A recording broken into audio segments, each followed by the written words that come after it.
Hey, hello, welcome to my YouTube channel, a place where we are talking about plants at the moment. Please like, share, and subscribe to learn more about plants here.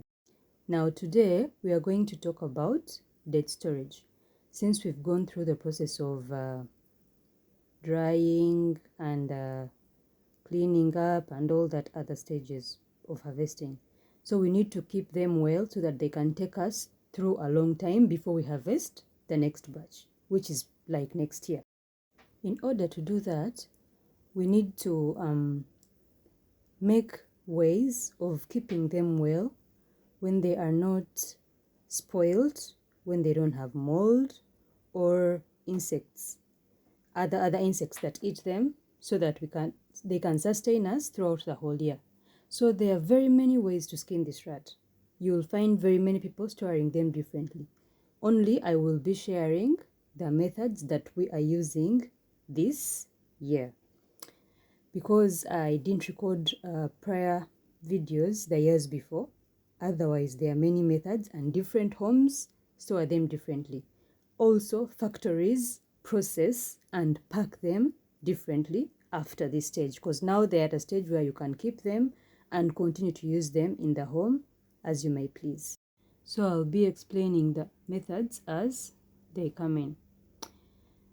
The methods we used this year included basically two. We used Ziploc bags and airtight containers. The thing to focus on a lot is airtight space. You keep them in a space where really air doesn't enter, so that you minimize things that will enter into until you're ready to use them. So whenever we want to eat or serve other people or give them out, you get them out, take off what you need, store the others. So the ones we stored in airtight containers, we also kept in different places. Like for example, there is a batch we stored in Ziploc bags, and we kept it in a 20-liter bucket. We first put them in the Ziploc bags. Then we eliminated the air using a straw, and we made sure it was tight. Then we stocked the Ziploc bags in the bucket and covered the bucket as well. So they'll stay there for as long as we need to use them this year. Then the other batch we stored in airtight, they look like squares, but they are balls. They look like square balls, yeah? Some are circular though, but they are balls. And they have covers as well for the airtight concept. So we stored them in there so that we can keep them safely.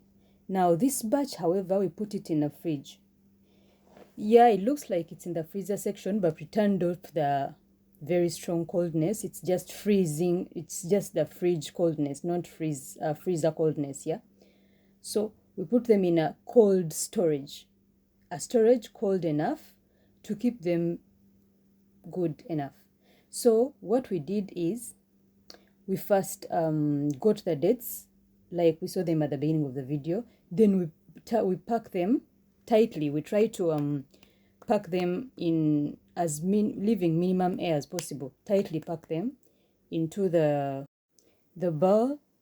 Then we covered it with the lid and put it in the fridge. It doesn't have to be a fridge. It can be any cold storage. Even if it's not any cold storage, but it shouldn't be a warm space, because even the ones we left in the bucket, we put them in a storeroom that is a cold storage. Like it doesn't have it's not like a fridge storage, a freezer room, but it has good air conditioning, yeah? So the temperatures are supposed to be cool, not hot. So cold storage and airtight are the key points. Then the batch that remained after the Ziploc bags that we bought were finished and the bowls were finished, we stacked them in buckets. Some buckets are 10 liters, some buckets are 20 liters. Like for example, this bucket is a 10-liter bucket. So we also got the dates and packed them together. We made sure we minimize as much air as possible. We pack them and pack them and pack them and pack them. There is more than one bucket that looks like this, but I'm only showing you one. So we packed them in here. After that, we put thin plastic on top to ensure airtightness. Then we covered with the lid strongly. Not strongly so much so that we can open it as and when, but the plastic helps with the airtightness. Then this other bucket is a 20-liter bucket. However, this one we didn't put the plastic because the purpose for sealing it like this is it's going to travel. So it was going to be delivered somewhere. So instead of putting the plastic, we decided to put sellotape around so that we can seal it off. So when we seal it with seal tape, it helps the cover not dance around as it moves. So still it helps the air tightness be in one place. So if you put it somewhere, whether in the back of a car, whether on top of a truck, the cover will sit still. First and foremost, the cover is as if ingrained in the dates because we pack them really tight. And then if you add the seal tape thingy, it helps with the air not escaping to go anywhere. So you will find more storage methods. People put them in, some people put them in plastic wrap, the kitchen plastic wrap. I've forgotten the name. Yeah. Cling film.